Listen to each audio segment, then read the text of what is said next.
Dust caked the clock's face, obscuring the hands frozen in a silent scream. The once bright brass was now dull, tarnished with age and neglect.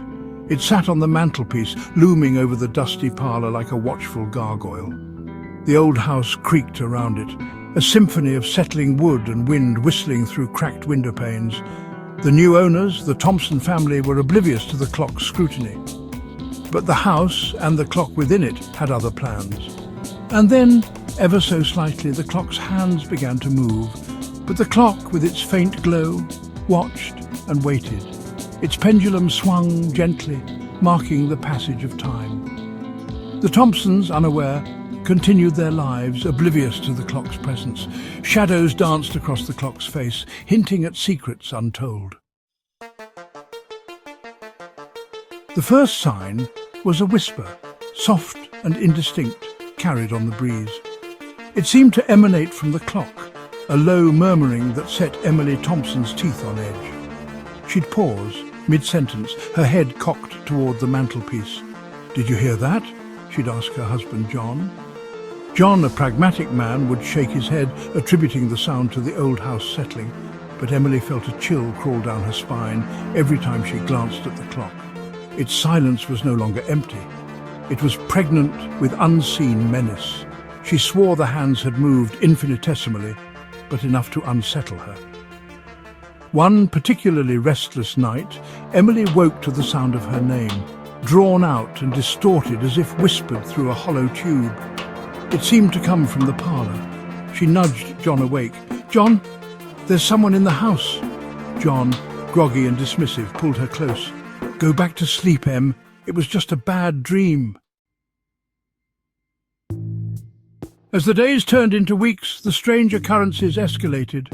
Pictures on the wall skewed, their cheery smiles now leering grotesquely. The scent of damp earth and decay clung to the air around the clock, a constant reminder of something rotten. John, once a skeptic, was now visibly disturbed. One evening, as the family gathered for dinner, the lights flickered and died. Plunged into darkness, they heard the distinct, metallic clang of the grandfather clock in the parlour striking 12 times. 12 resonant, bone-chilling notes that echoed in the suffocating darkness. When the lights flickered back on, their eyes were drawn to the clock face. The hands, once frozen, now pointed directly at them. A wave of icy dread washed over the family.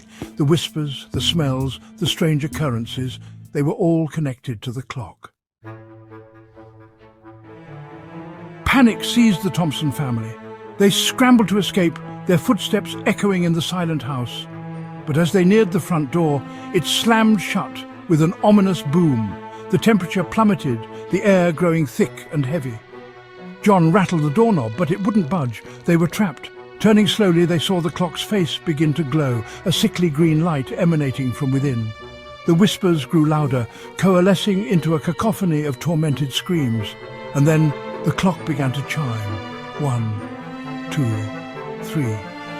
Each strike vibrating through their bodies like a physical blow. They huddled together, their eyes fixed on the clock, their faces pale with terror. As the clock struck 12, the room was bathed in blinding light. When their vision cleared, the Thompsons were gone, vanished without a trace.